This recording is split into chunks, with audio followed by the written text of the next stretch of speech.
Kalongo. Yeterera mwizo kwate.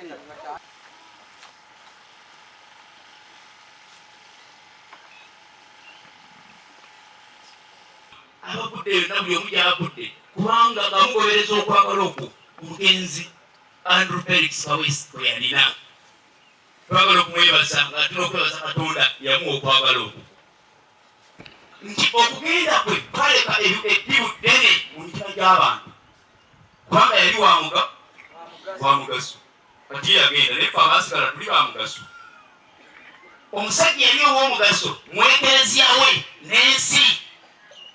Bwetunuulira ekyasanga ku parish bakugamba era abantu baŋŋamba nti gwe faada wajja ng'afaade Felix Kaweesi yafadda wasubwa bingi kuba bino omulimu gw'oliko singa tegukyakukalubiriza kuba yali afaayo. 2:17 kumakya emiranga negibuna wonna olw'okubeera abantu abalina emmeeme ezaafa wenda kyasobola kwawula nti munnange bwe mutta bankoze kiki bankoze kibi. So nno batwala muganda waffe ono naye mu nsi obaolyawo bakyalinalinanga n'ebikolobero bingi bikyakolebwa.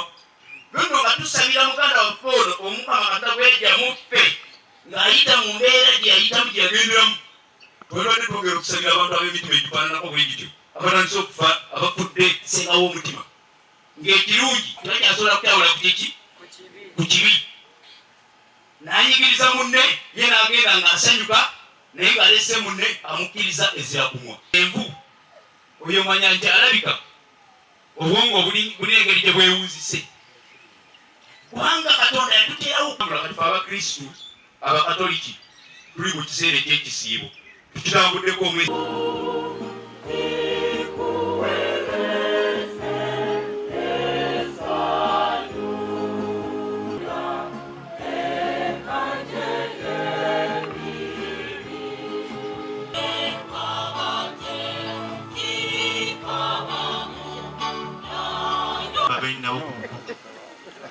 Ebintu bino birimu ku kasente wana kkulu naye tetukola lukiiko tetukola ki naye bamanya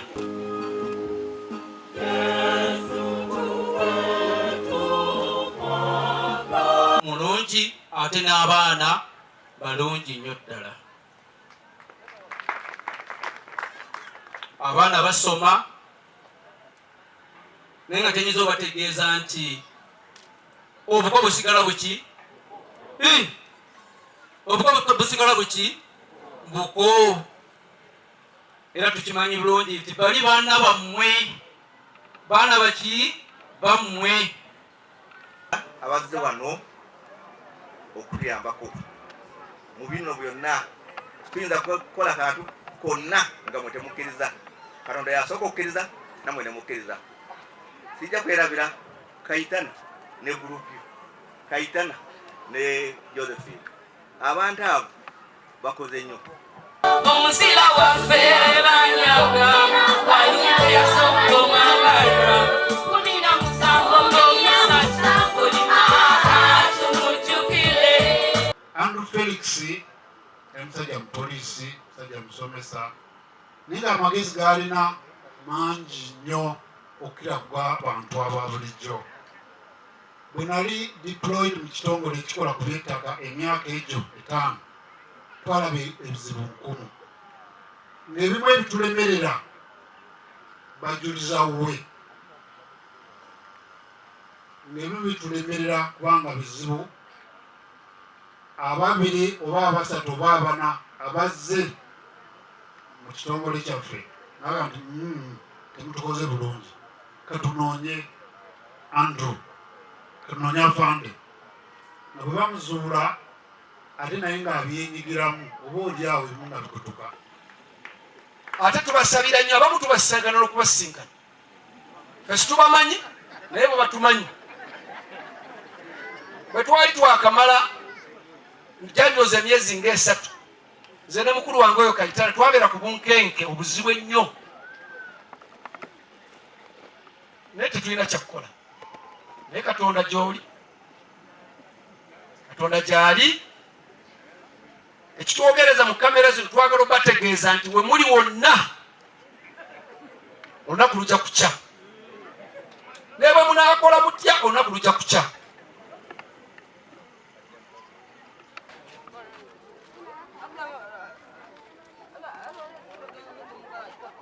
Tulindidde ebbanga lya myaka 7 era tetuli bamativu ne ku nfa ya muganda waffe and Felix Kaweesi era tukyabanja lipooti gavumenti tubasaba mutuwe lipooti ey'enfa y'omuntu waffe era tetuli basanyufu n'ekyannaku nnyo okuva weyatuvaako ffe ne tusiganga bamulekwa mu lwengo alipoota gavumenti yagyemu okukola ki okutuweereza obwenkanya bwabula mu nfa y'omuduumizi wa poliisi obwenkanya bwabula mu nfa y'omukulembeze waffe nga lwengo obwenkanya bwabula ffe ngaffe abantu beyali alabirira ku kyalo twasalawo nga buli nnaku z'omwezi nga 17 tujja kusabira nga wano meseji yaffe tujja giyisizanga mu kumusabira gavumenti erokeezuukuke buli 17 ogwokusatu twasalangawo okusabira omugenzi Kaweesi twagala bwenkanya tusaba bwenkanya ate obwenkanya bwabula tusaba bakatunda bakikola